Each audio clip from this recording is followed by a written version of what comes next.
Alright, we are back with this Kona beast. So yeah, I've been loving riding this at the moment, and I want to try it with the 24. Just my curiosity just being in my head, I want to try it out. So I'm going to take this wheel off the back. This is just biking bits at the moment, so take that off, put this tire on. This is a free ride tire, 2.4, and then this is no cranks, by the way. And then yeah, just chuck the rotor on, chuck the cassette on, and pop it in, and it should be pretty good. I do need to fix the squeaking on the back. I did stack this like a couple of times, but it's held up, so it's good.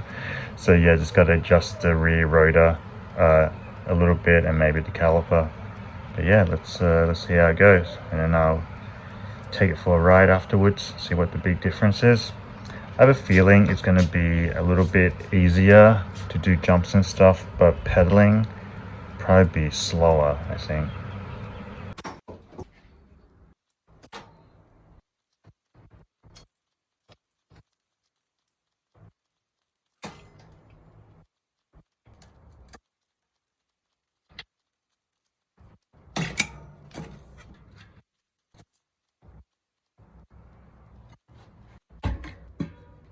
Alright, sometimes you might have trouble seating the tire, and you can see how it's on the little lip here, but here it kind of goes in. It's fine on the bottom. What you can do is just spray some soap along here, and that should help it.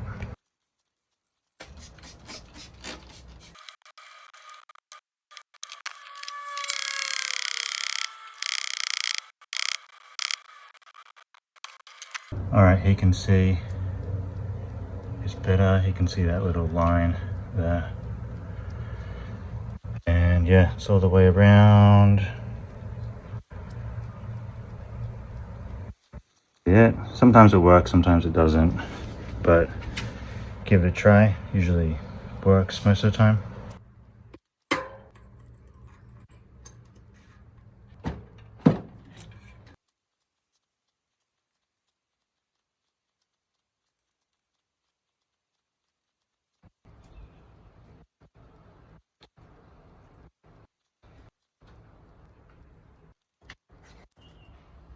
Alright, the wheel is on, and just a funny thing I noticed when I was trying to align this, turns out the bolt was missing on the bottom, so it must have just fell out. So I need to get, I'll probably have a replacement bolt somewhere just to put it on.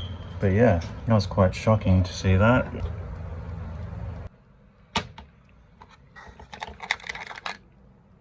So yeah, I decided to use a longer bolt, just because I think the other one was too short. This way, at least I'll get a ton of thread in there, and that should be good.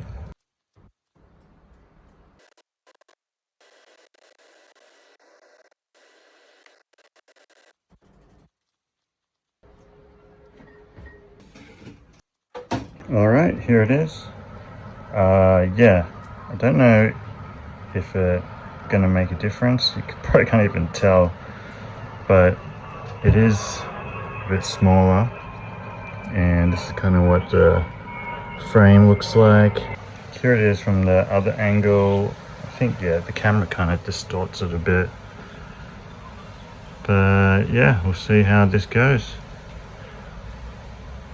Looks small, doesn't it? Alright, the bike's basically ready to go. I ended up switching out this stem as well, just for an old Exonic one. Just because this stem, I think this bolt was already bad because it had metal coming out, but I tried to put it back on, and yeah, the bolt just rotates now, so I'm going to try to fix that. But for now, the bike is ready, and I think it looks pretty cool with the Exonic stem anyway.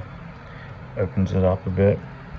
Alright, so basically this is the problem. You can see when I turn this, it keeps spinning.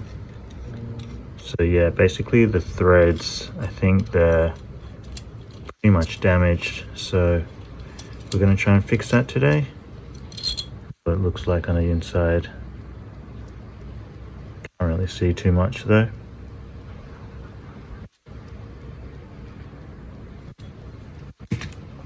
And then this is the kit I got off Amazon. It's this fixiness kit, M6, and it comes with a little screwdriver to screw in your helicoil, the tap to get rid of the little extra metal bits on the end of the helicoil, tang people call it.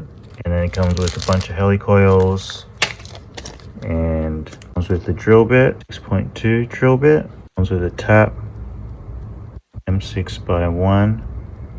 It comes with a little Allen key as well. I think the Allen key is for this little thing, but I don't know if I need that. So yeah, with this stem, you can see the bolt kind of hangs on to this little inner edge. And if I drill this, I have to drill a larger size so that the helicoil can go all the way through. You can see the helicoil is actually just slightly bigger than the drill size. So if I were to put it in here, I'd have to probably drill a 6.5 or maybe even a 7, and then it would leave a very small edge around just to kind of put it in, and I don't really want to do that. So what I'm going to do, I'm going to drill this side and then put the helicoil in this side, and then hopefully it works like that. That way I can still keep this massive edge so the bolt can kind of hang on to it. Now what I'm going to do is I'm going to drill this hole here and then tap it with this.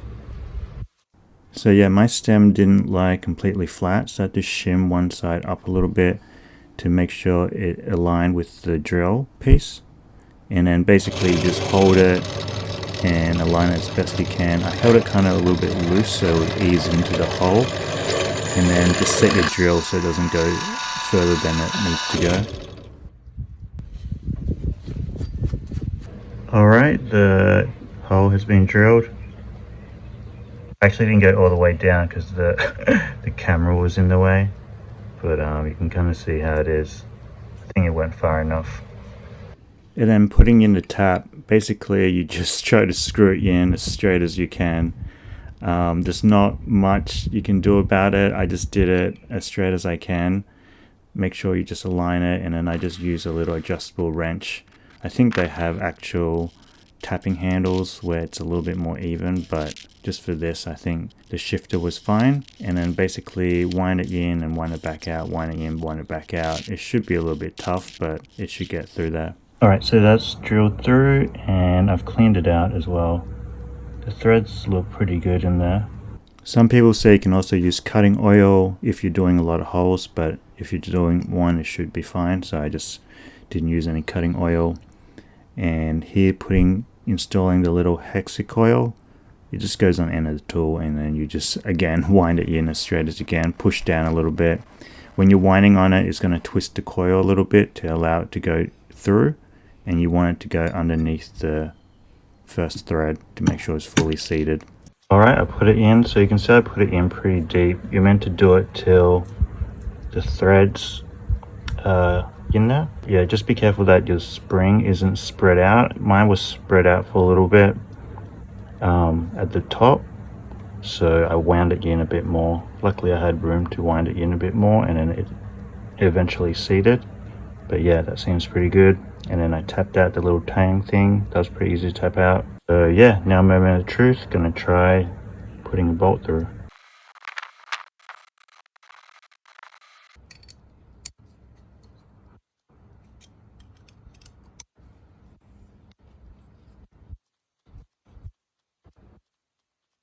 Alright, there we have it. Super stoked on that. It turned out really good actually.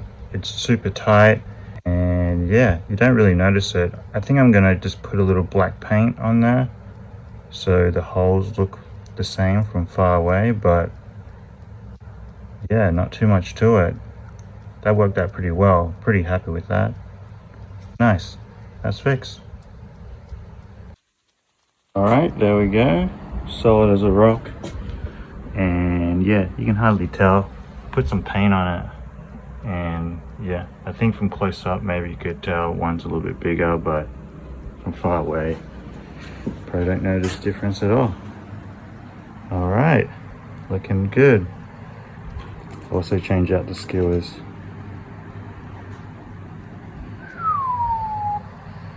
Alright, time to take it for a couple of rides. The first one is Norris Descent. Alright, here it is. That's where the trail starts. This is where the bridge is. And I think you can go down this way, and there's a little bit of a downhill roll, but it goes straight to the road. So I'm just going to cross the bridge, loop around and come back. Alright, maybe it's hard to see, but the start is right there and it leads on this little trail going up here. And then this is where I took Toasty rides that one time. You can see pretty nice view here. So yeah, that's the Melbourne skyline, looking pretty sweet. And then the building with the orange roof is, I think it's a school. And then there's a little trail that goes around here. This is the Collingwood Children's Farm. And yeah, maybe I'll take you there one day. It's pretty cool. And then yeah, here's the bike. Just riding here is pretty sick. Felt pretty solid, super solid. And it was actually easier to get up the hill because the wheel was smaller. There's a hill that comes past when I go up. But yeah, I'm gonna try out this trail. Haven't tried it before, found it on Trail Fox. But yeah, give it a go and see how it goes.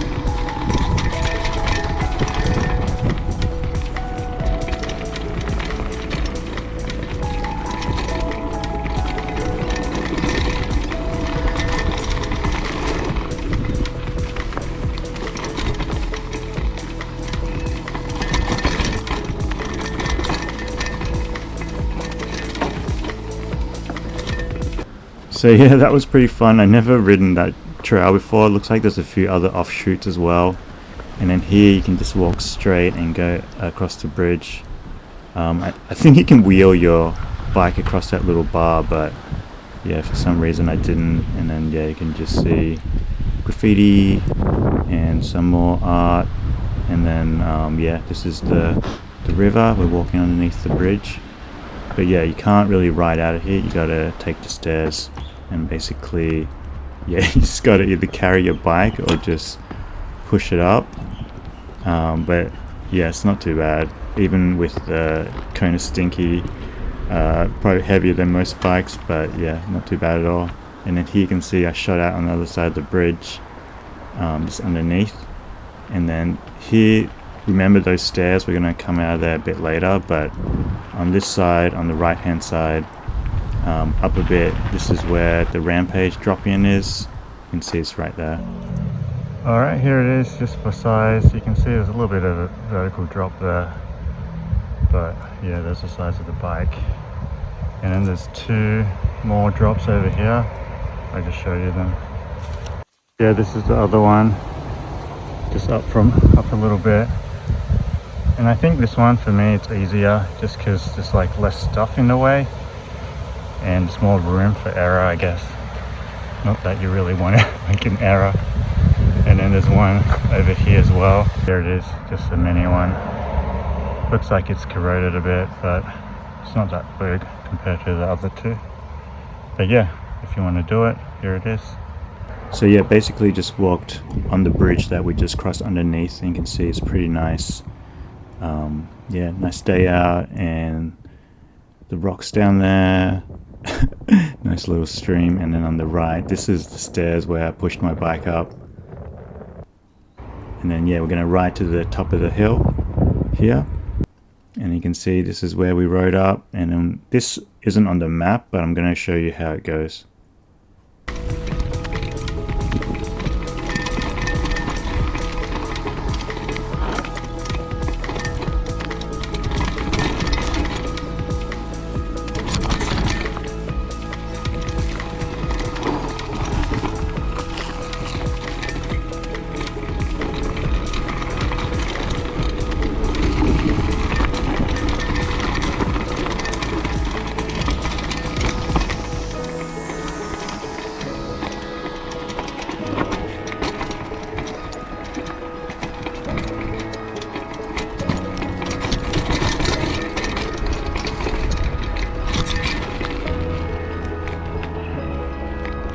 So yeah, we just popped out of the stairs just there. It's a pretty fun little downhill bit.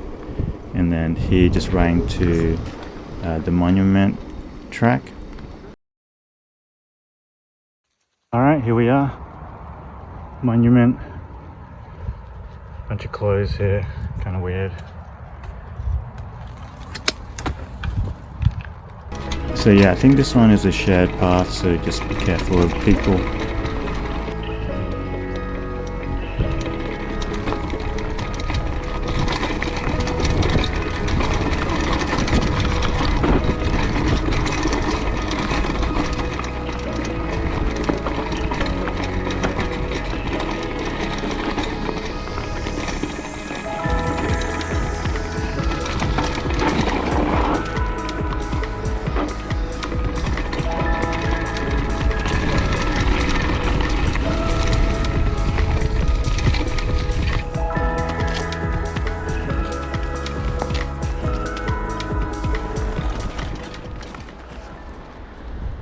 Alright, that's pretty nice.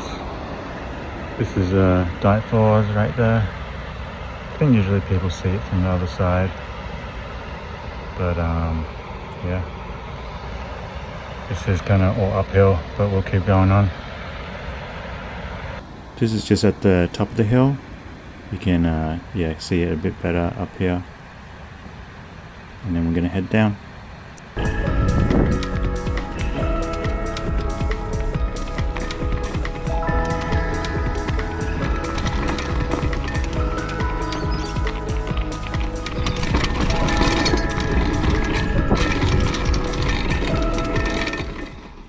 And yeah, basically after that you just ride along the side and it basically leads you back to where we first started. You can see back to the bridge. That's the other side of the bridge.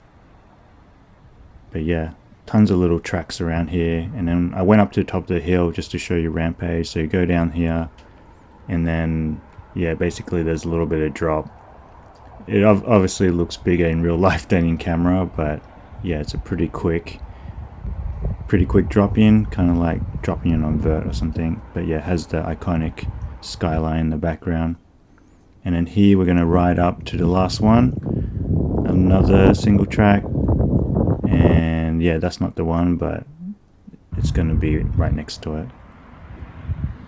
So yeah, here we are. This is called Downhill to Devil's Drop, and it basically just starts off here and we're going to go straight down there.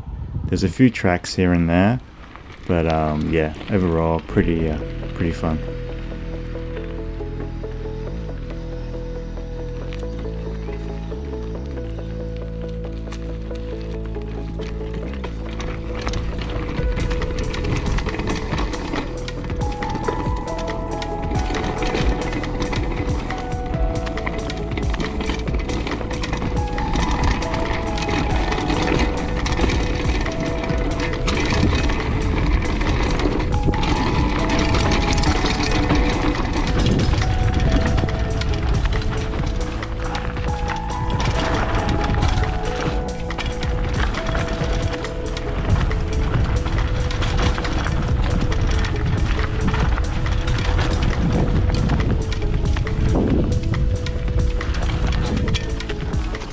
And yeah, that basically leads you back to the Taste of Honey sign, my last video.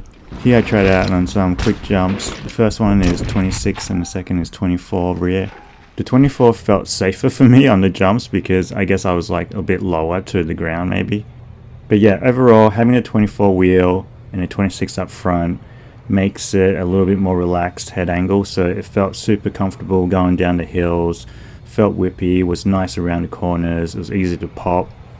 And I think the only downside of the 24 is if you're riding around everywhere, I think you can't maintain your rolling speed as well because the wheel is smaller.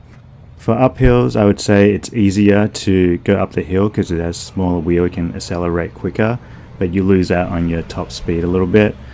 And then on downhill with the 26 up front, I don't think you really notice that much at all.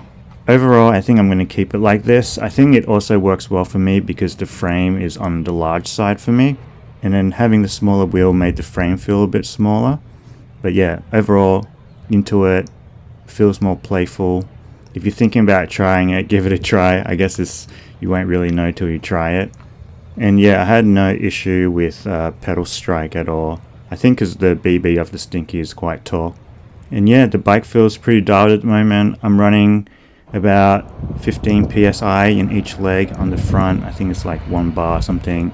I didn't have it too tight. I think if I went on the jumps more, I'll probably get it tighter. And then for the rear shock, I had it 2 turns from tight, so 720. But yeah, super pumped. Can't wait to ride this more. If you have any more questions, just hit me up in the comments. Thanks for watching. Let me know what you think of the video, and I'll catch you in the next one. Peace.